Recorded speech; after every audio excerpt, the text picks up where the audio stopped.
के लेवल उठा दे।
अब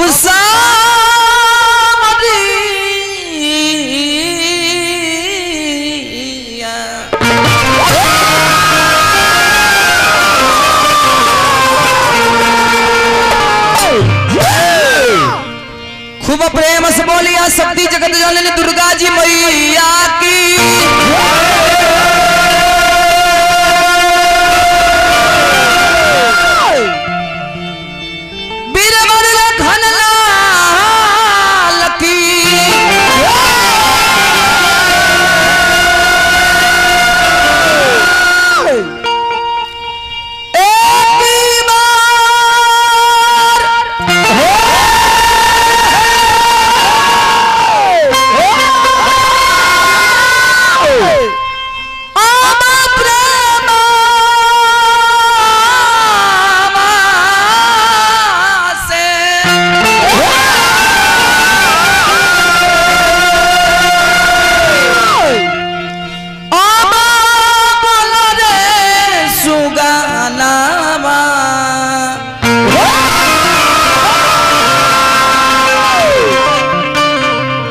मणि ब्रह्म बाबा की चलिए हमने के हिंदू सनातन धर्म में कोनो भी शुभ काम होला मांगलिक काम होला सबसे पहले भगवान गणेश जी के पूजा कइल जाला। काहे को उनका मंगल के दाता है। जहाँ जाइले तो मंगल के वास होला, विघ्न के नाश होला। लेकिन जगह गायो बजावे के मन करेला, लिखे पढ़े के मन करेला, लड़का जाके आसक्ति मातेश्वरी माई शारदे के दरबार में जाके कहले कि माई तारा इशारे के बेकर को पता ना हिले, तू चाहे लू तो जीरो के हीरो बनावे लू, तहार छत छाया हट जाला तो कितने हीरो लोग जीरो बन के घूमे लागेला। गोस्वामी तुलसीदास जी रामचरितमानस रचना कोई नहीं। सबसे पहले का सोपान में काली खनी बबुआ वरना नाम अर्थ संघना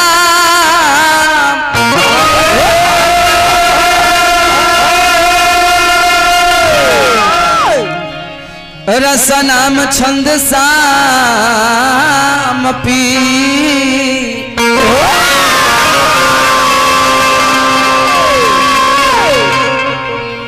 मंगल नाम चौकर तारो बंदे बानी बिना को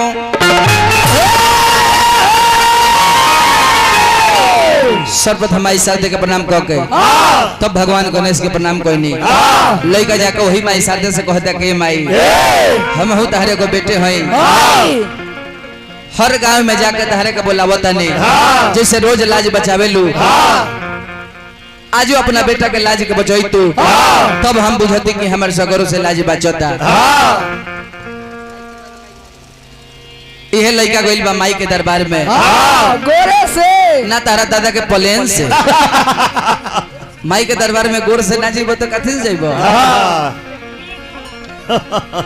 लड़का कहले का बबुआ सरदा भवानी सुनी हाथ जोड़ी कहतानी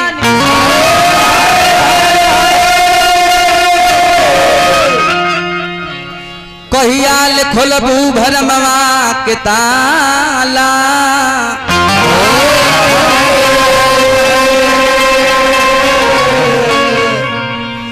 बन के भिखारी माई आज आई बानी हो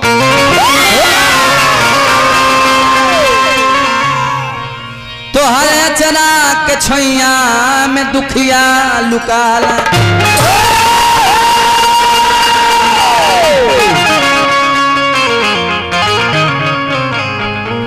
सुमिरन हमनी के हो गए यह सुमिरन हो अपना मन के शांति कह के अपना मन के कार्चित कह के अपना देवी देवता के गुहार पुकार कोई यह सुमिरन हो मन साफ बात है कहू अगरबत्ती जरा दे तो देवी देवता प्रसन्न हो जाइए मन साफे नहीं खे अगरबत्ती के दो चार गो कंपनी फूकियो दे तो देवी देवता खुश ना हो तो लइका तनिका बजा के कहले कि माई का कहले हो बड़ा ही सुंदर एगो हमरा गीत याद पड़ल बा भरत शर्मा जी बड़ा पहले एगो गीत गौले रहनी कैसे बबुआ कैसे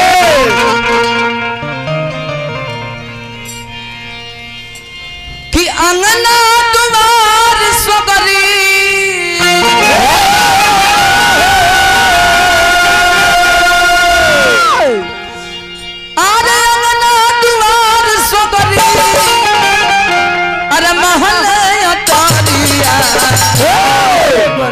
हर तोर बीननी कनाई लगे रे मोर समरिया तोर बीननी कनाई ये कहे के बा ई नहीं कहे के लइका गइले माई के दरबार में जाके होता रे का हो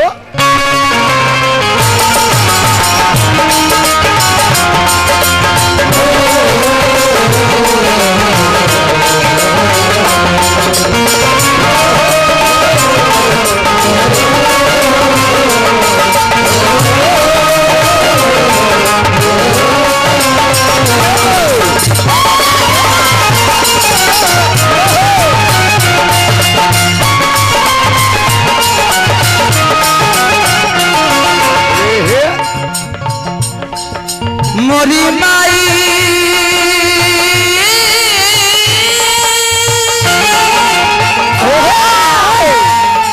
ए मोरी मैया ए मोरी मैया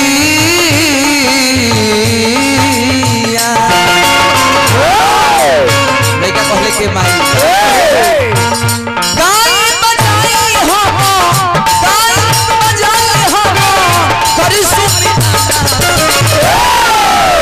तो सब बीचया के मैया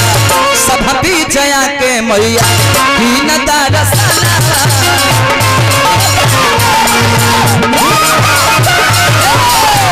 बीचया के मैया दीन दरसना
के माई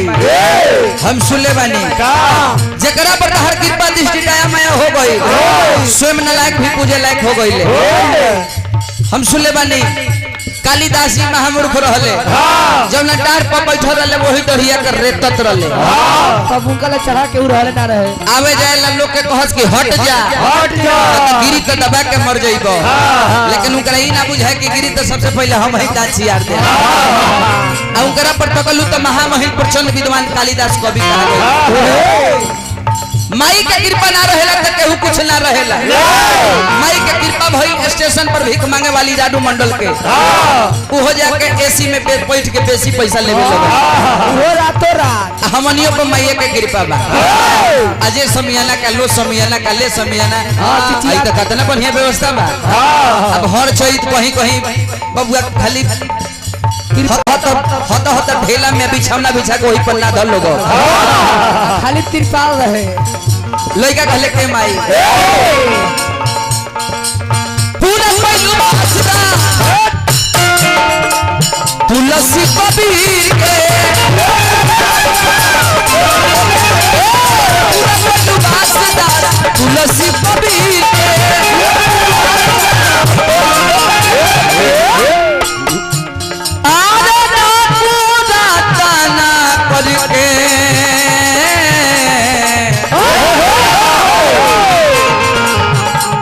हरे बनवलू तकदीर के। दीपक भैया के बार बार हार्दिक हार्दिक अभिनंदन करब जकर बेंजू के पूरा नारदी क्षेत्र में जोड़ा ना हो जकरा माध्यम से हमने करवा सबके चरण के सेवा करता नहीं जा बड़का भैया के बार बार हार्दिक हार्दिक अभिनंदन बा। लड़का जाके कहले के माई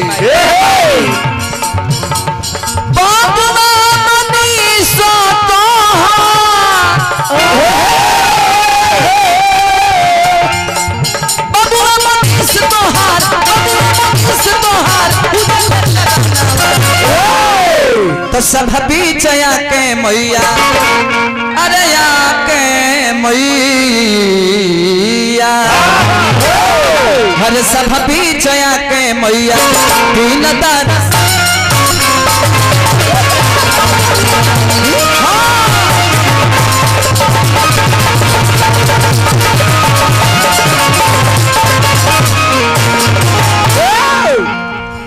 अब चलते चलते तनी हमने के गणेश जी के दरबार में चले के बा लास्ट में गणेश जी के सुमिरन गावो हनुमान जी के जयकार बोल के व्यास जी के दे दो तनी को खूब सुंदर भजन बजा दिया। हेलो हेलो चलिए हमरा प्रमदारनी भय कामा यादव जी की ओर से समस्त मंडली के पुरस्कृत कइले बनी भैया बार बार हार्दिक हार्दिक अभिनंदन बा। जब ना खजाना से रुपया आइल हो खजाना में गुलर के फूल पड़ जा बबुआ हम तो कहीं जे में गाछे जाम जा राउरो कहल जाई जे बाबा ना जी वही में फरी वही में झड़ी रुपया के कबो कमी ना होई सोरवा कहा जाए तनी झट दी हमारी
बेंजू वाले के माने हो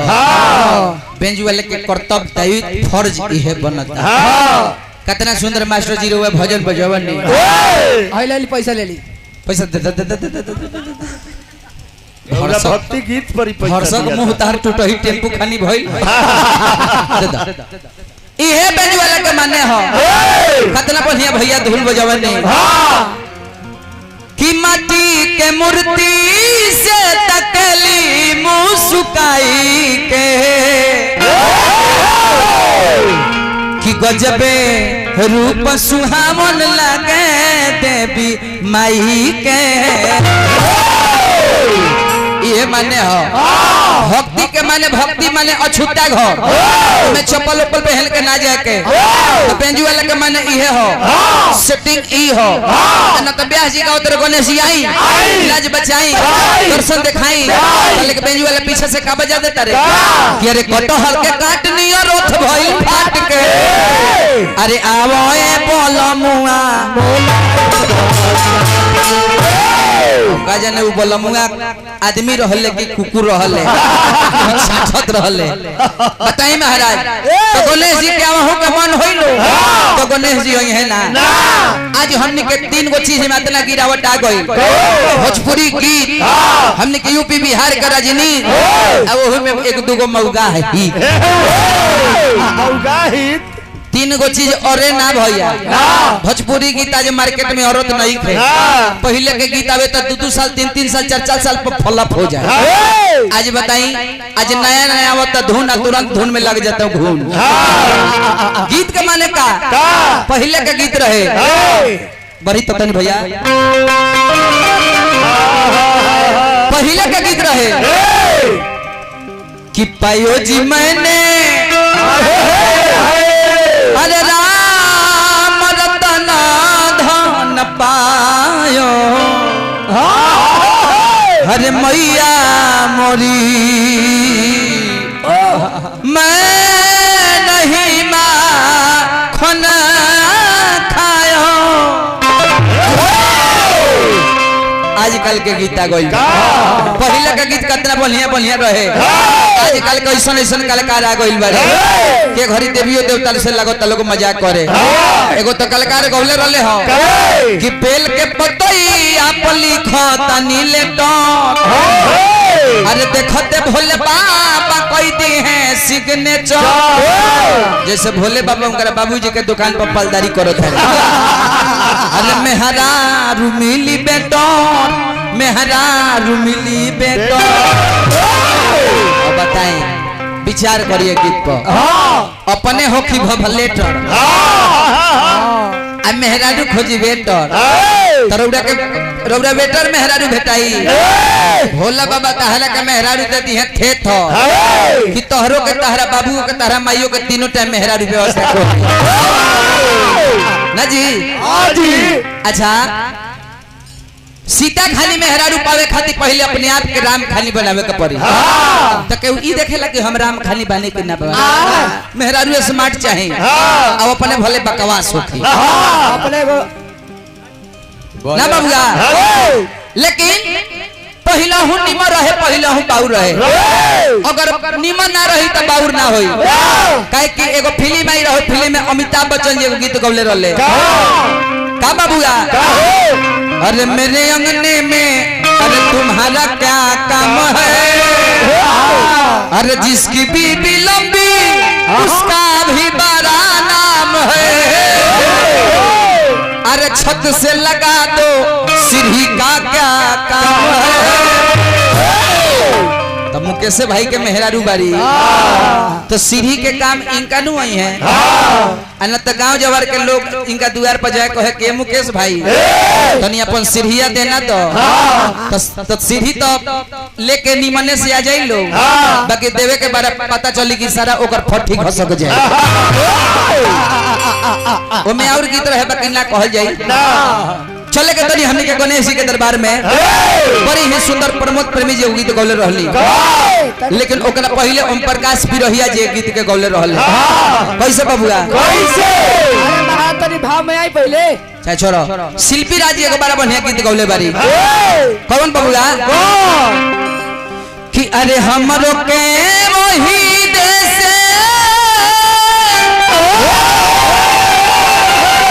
अरे ले चल रे लिया रे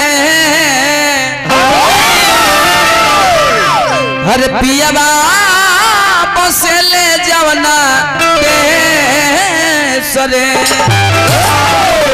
भक्त जाके कहले के बाबा आई जगह के मंगलमय करी भक्त कहले के बाबा तो गौरी के लला और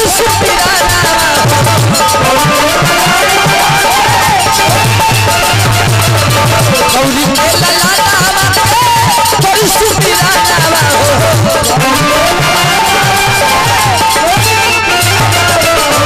सुमिरन में देती तारा सनवा होला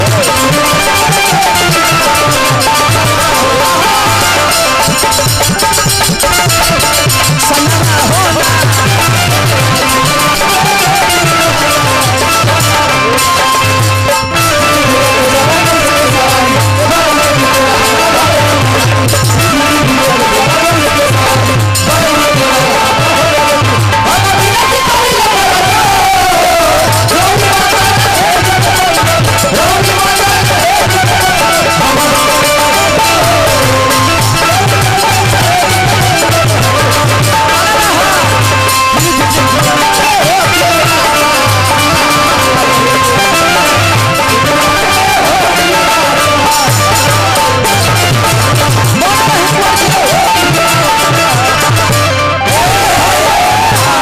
भगवान भोले शंकर के परिवार कैसन हो तो परिवार के विशेषता बा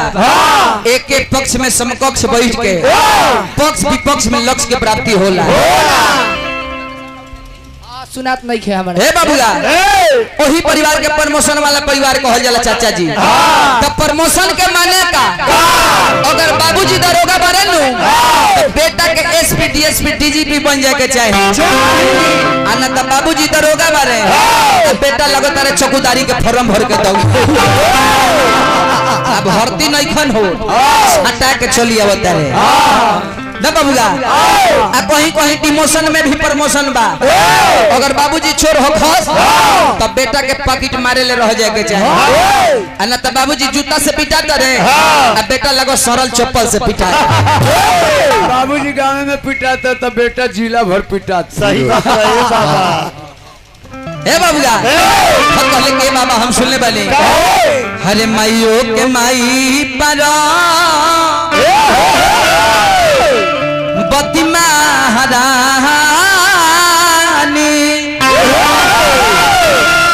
बाबूजी राउर हो मैं बाबा साच भोल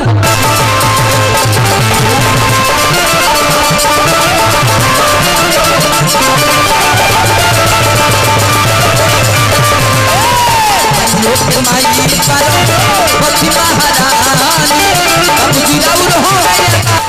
साच भोल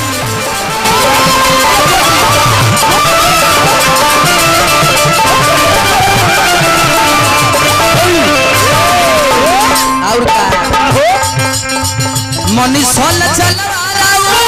पूजला चराना हो